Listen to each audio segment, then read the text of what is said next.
So on a Wednesday, I get up at 5 a.m. and sit in that chair because my good friend Taki Moore runs his boardroom calls on a Wednesday morning, and it's 5 a.m. my time, and early enough to listen and take in things, but not early enough to speak, is what I found in Bali times. And today we had Ryan Dice and Ali Abdal, and both of them have done very, very well, including plus Taki, out of YouTube. And I pay and invest a lot of money in being proximity to people like that because they give you insights and information, if you like, in proximity to things that gets below the surface and the nuance.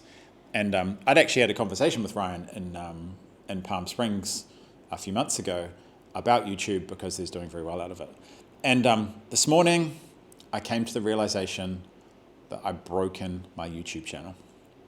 And I'm telling you exactly how I broke it so you don't make the same mistake. So I have made $22 million by selling stuff on the internet. And in that time, I've worked out a heck of a lot of shortcuts for things. I'm pretty damn good at working out the quickest way to do something. And over that time, I've also worked out a lot of shortcuts that led me nowhere because I was looking for the shortcut. And with YouTube, I'd seen my friends do super well. I'd seen different people do super well. I've connected with people like Ali who have 6 million subscribers on YouTube and do super well out of it. And I'm like, I want a bit of that, and writing is my thing. And so I'm going to work out a way to make this happen really, really fast. And I did, but I broke it in the process.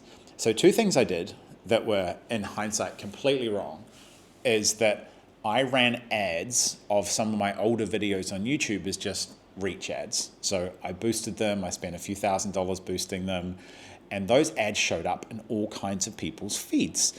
And many of those people weren't very interested in what I had to say. They weren't my ideal client. I was probably speaking complete nonsense to them, and it didn't work whatsoever.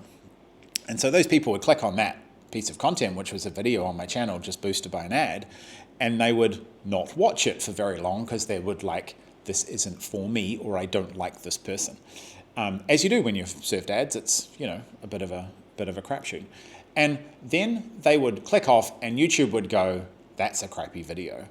The people are clicking on it and they don't want to watch it, so we're not going to show it to other people. And that means that my organic reach when I'm running ads was noticeably lower because YouTube didn't show my videos to people because it thought they were crap, because it was showing them to people who didn't want my stuff. Because every time I did an organic video during that period that got discovered, it did pretty well.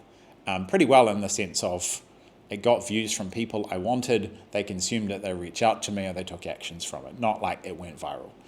And the other thing I did, I used one of my biggest assets, which is my email list and my distribution and my social distribution on other channels like Instagram and Facebook.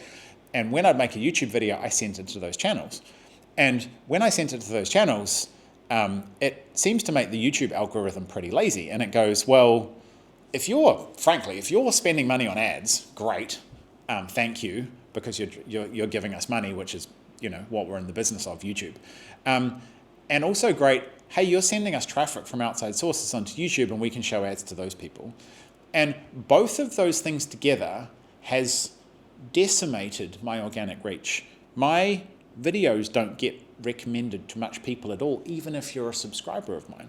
And I know YouTube works for me because I have had people directly reference it. I get clicks into the things that are below these videos, this video that you're going to watch, and people do stuff on it.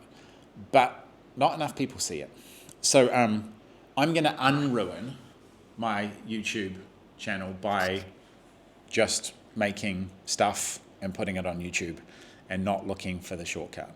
And shortcuts are great when they're given to you by people who have already taken the shortest route and proved it works. They're terrible when you look for them and you try and find the shortcut for something that doesn't have a shortcut, and then you spend all this time chopping and changing looking for the shortcut or looking for the way around to do that. And I've done extremely well of finding the shortcuts, and usually given to me by other people, via proximity or investment or whatever other way I got the shortcut. And I've consistently done badly when I tried to find shortcuts that were, just me looking for the shortest and the easiest route possible to the result that I actually wanted. So there's a lesson in everything. There's a lesson in everything, right? And luckily, because the other things I do, my other, marketing and content and my list and my audience, and also that I have a business that has a lot of recurring revenue and I have a lot of sticky clients that stay around for a long time, I can afford to play the long game with YouTube and just enjoy it and have fun and make the content that I want to make for the people I want to speak to, that I know that they find elements of it useful.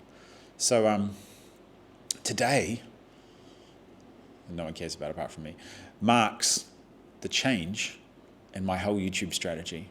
I'm just going to make things that are useful to you and post them here, and you can decide whether they're useful, and the algorithm will decide for all of us. And so it's good to start again, isn't it? When you see a realization, it's kind of painful that you pissed around and wasted a lot of time and money and actually went backwards, but the truth never hurts when you can see the way through. So onwards and upwards.